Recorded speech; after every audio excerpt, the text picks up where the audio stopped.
All right, today we are doing chapter 10, lesson 2, and it's all about triangles and then classifying their angles. So it's a little hard to do this through distance learning because how are you supposed to use a protractor when most of us don't have those at home? I don't have one at home. So what we're going to do is a little bit different. You will not be completing 12-2 in your books. You'll be doing a quizzes instead. But I also think there's some very important vocabulary that the book doesn't give you guys, so I really want to go over these with you. Again, they'll be in the quizzes, so you probably want to pay attention here. So we have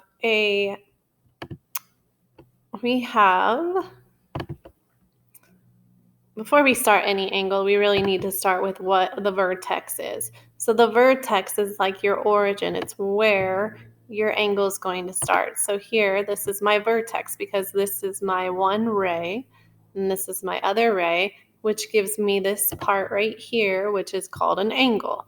So when you are measuring, when you're measuring an angle, you would use a protractor. I've got it down here somewhere.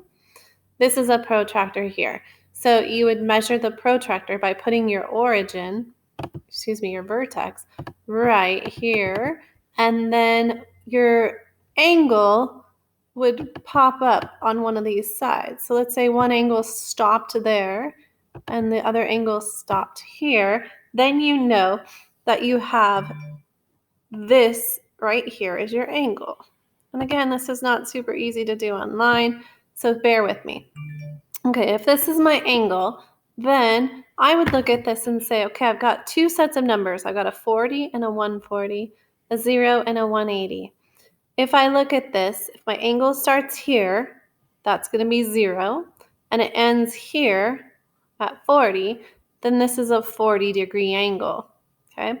And since we know that this angle here is less than a right angle, that would make sense. It wouldn't make sense to say I have a 140-degree angle or a 180-degree angle.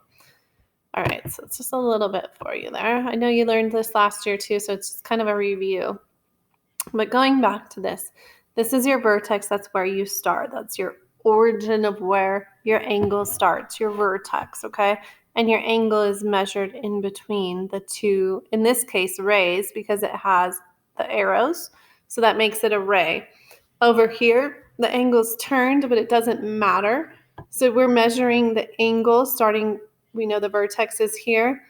And these right here are no longer called rays. Because they have a dot on the end, it means that the segment ends. So we call it a line segment.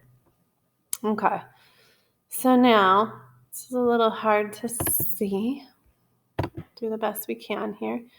We have a right angle here.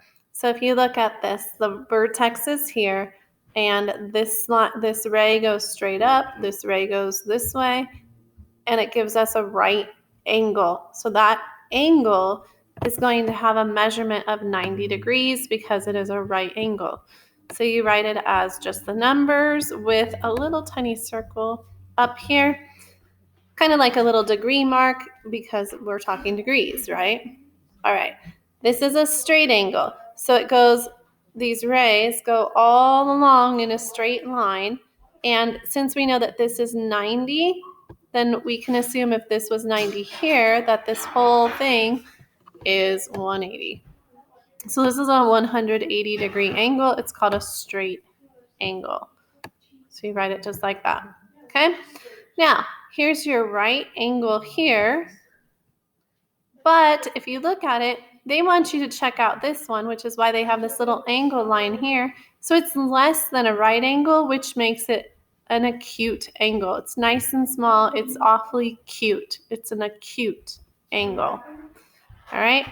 Here's your right angle here. And then you've got this big, huge angle. It's kind of big, and so we call that bigger than a right angle would be an obtuse angle. Obtuse angle. All right, and this one we don't need for right now, so we're going to skip that one. All right, going down here, here's what you really need to know about triangles. Make this a little smaller.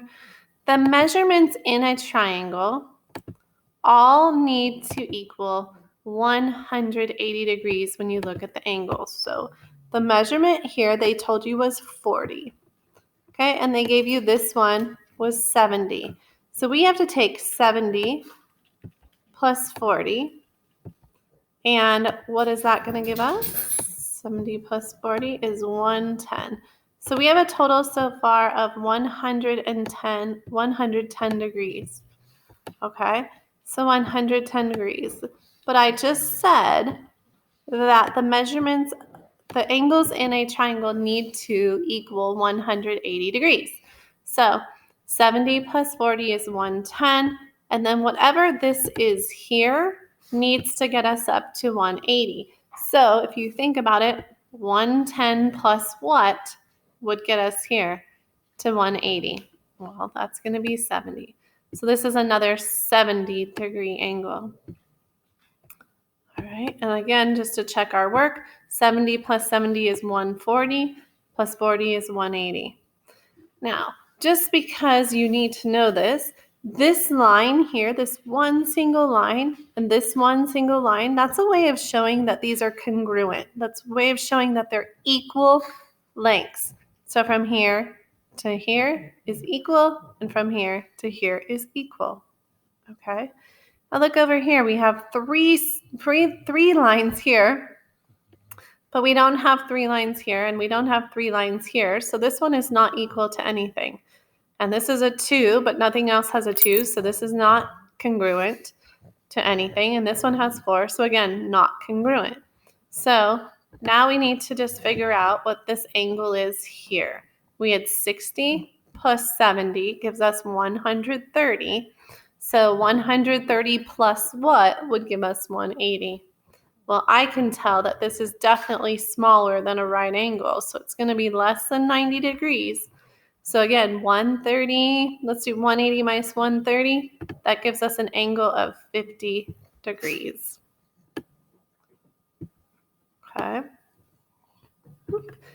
All right, and let's do the last 2 here. Oh, sorry, there's 4.